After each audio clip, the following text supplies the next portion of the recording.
This thing's gonna be destroying the market. What's up guys, I'm Austin.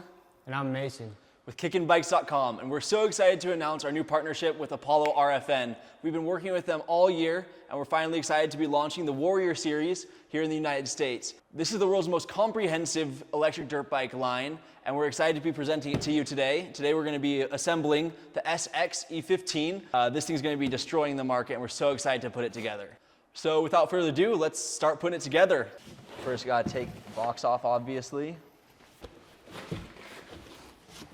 Wow. Already super stoked about it. It looks fantastic. It's a beautiful bike. Love the carbon fiber look right here. The red and the blue look fantastic together as well. Here we got our bike, very well put together, well packaged. We got our toolkit here. It's gonna come with everything you need to put it together. We got our number plate, our toolkit, and our foot pegs and bar mounts, etc. Something awesome with this bike is it comes with a really nice toolkit. Usually they come with kind of like a crappier toolkit, but this is like actually comes with higher quality tools, which will be super nice. Or even just having the garage is nice. Typically we start with the bars, they're the easiest. Our rear shock, our front tire, and fork mounts, and then of course that number plate. Obviously you want to be careful cutting the zip ties and stuff. You don't want to hit a wire or a cable or anything. That would be worst case scenario. Yeah, or yourself. Okay. Let's get the clamps on. But most of your parts are gonna come with this bag, so be super careful with it. Don't like misplace anything. I usually try and keep stuff in the box, just right here, so we keep all the parts close. It's super organized and super easy. We have our fork clamps, or these hold your bars on. There will be a bolt with an Allen key, and they clamp over these bars and hold them right onto those front forks. So you'll notice when you open up the box, there's two different sizes of bolts. The bigger one goes in the bottom piece of the bar clamp like this, and then there's a nut where you'll set it down right here, and you'll put the nut and connect it. The top piece, this will go over the handlebars, and it brackets into that lower bar clamp. So let's do it. It's gonna be a 14 millimeter. The top will be an Allen key. Okay, then we always make sure to hand torque them just to make sure that we get them down tight. You obviously don't want your bars to come loose, because that would be kind of worst case scenario in just about any moto situation. Okay, that feels good. Another big important thing, you want to line these bars up. It's a personal preference what angle you have them at, how you like your levers. If you don't tighten them evenly, you'll have uneven mounts, and that can cause wear and tear or breaking your bars or anything. So you probably couldn't really see it, but what he did was he tightened the front ones down not all the way, and then tightened the back ones down to equal them, and then went back and forth to make sure that we don't have too much pressure on one side or one bolt or more than one or the other. Something I didn't mention, we have to take off the front axle. So fortunately it can hand loosen, but just regular lefty-loosey. Comes off the first nut. I'm gonna put it in the box so we don't lose it. And while he's doing that, I'm gonna be clipping off any zip ties. We have our kickstand back here on the left side of the bike. That's gonna be mounted or currently zip tied to the spokes of this rear wheel. Okay. So to get the front axle off, what we have to do is we have to take off these little screws. Here we have our kickstand, and you have your spring. Take out our front axle. It's gonna slide with this bigger end out. Okay guys, we just got our front axle out. As you can see, it has a larger end. It's going to slide out the larger end out. So the left side of the axle is the side where the nut was not. So you're gonna unscrew the nut on the right-hand side if you're facing the front of the bike, and then slide it out to the left. Perfect. Well, now that we have the front axle off, I think it's disconnected in the back.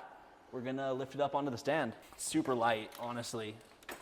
We have our front brakes here, and these will be mounted onto the bars as well. This is going to be one bolt. You're mounting that lower bolt to the bottom where it is going. You take that bolt out, you're going to lift the bike slightly, align those, slide it in, tighten it up. So we're going to loosen these. We looked into it. This is a T30. So I'm gonna face this way. You can get this Ethan. I'm pulling these screws all the way out, and I'm not quite gonna pull out this little pad in between the brake pads, the little spacer in between the brake pads, not until we're getting the front wheel on. I'm gonna slide these bolts in and hand tighten it a little bit. Again, not tight, I'll probably start with the top one, not tighten it all the way, and then I'll get the bottom one flush, and we'll go from there. So for this part, I'm just gonna use a regular screwdriver. I don't really like to use a drill for putting it on the front cable, just because it's kind of, it's just, you don't need a drill for it. What I'm gonna do is I'm gonna push this little screw in. Great. Okay, we just got those bolts in. We're gonna tighten them. We take our 14 millimeter, and on the other side, it's also a 14. So So we're gonna tighten those up and get those tight. Perfect. So while Mason's taking care of the back shock, I'm gonna be installing the rear brake on the bar. The rear brake's on the left side. And for the brake is a 10. You'll notice right here, it says up, so obviously we wanna put that up. Drill it on and start with the top, because obviously if the top is flush, it'll look better from the rider's standpoint. We still want to keep them even. We're gonna throw our front wheel on. We want our caliper. This is the caliper of the wheel. We want that on the left side. We're gonna, in here, these brakes are gonna be compressed. There's a piece of plastic in them that you have to slide out, if we can get it out. That keeps those brakes from collapsing together while in transporting. We're gonna slide those in there. I'm going to lube the front axle. Super important, helps keep the heat down, keeps your bearings safe. It's just overall best for the health of the bike.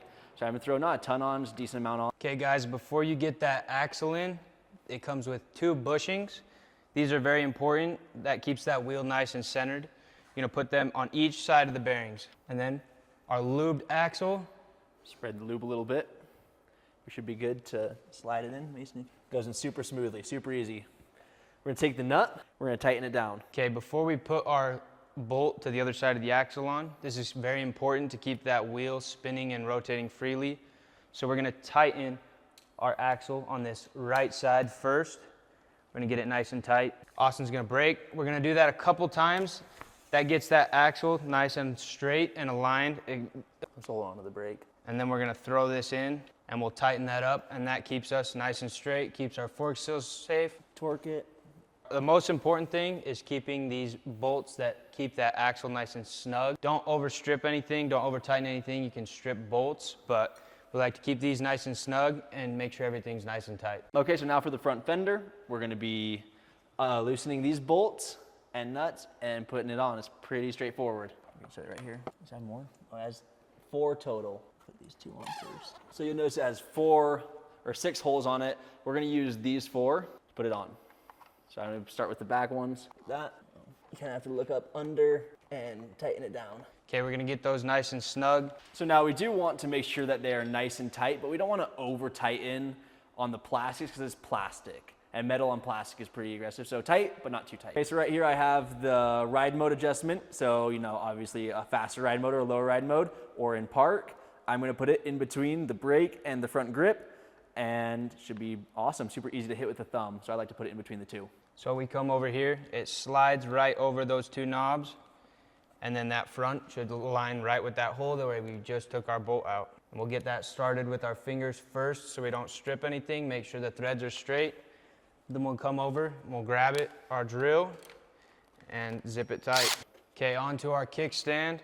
We have our 4 parts to our kickstand, our main bolt that's gonna go and hold it in at the top, our spring, and then a small piece of metal that will attach to that grommet. First things first, we're gonna align these 2, throw that bolt in, get the threads started, and then zip it in with our drill. And then this might be the hardest part for some people. I like to use a set of needle nose. We're gonna grab those, grab on that lower part of that bracket, and we're gonna pull that up to that grommet.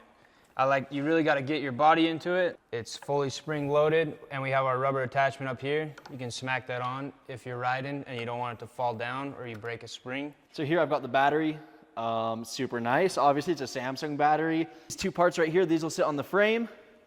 And then these 2 parts both plug into the bike.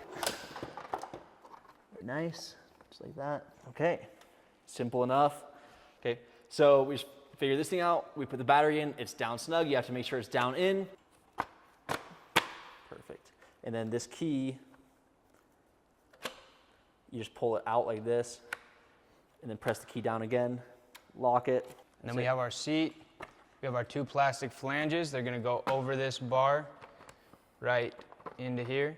And we're gonna align the other plastic flanges into our thing, and we'll get that on and show you how it's done.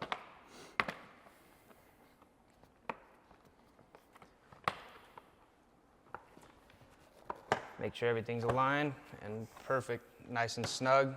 And this presses in back here. All you have to do, there's a little lever on the bottom that you kind of flick with your finger.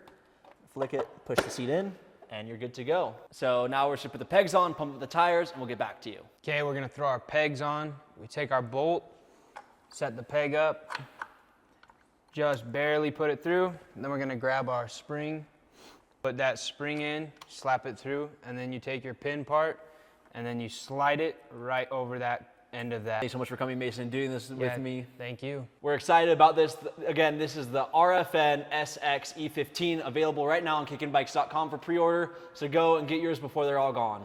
Sweet bike, guys. Go check it out. Thanks.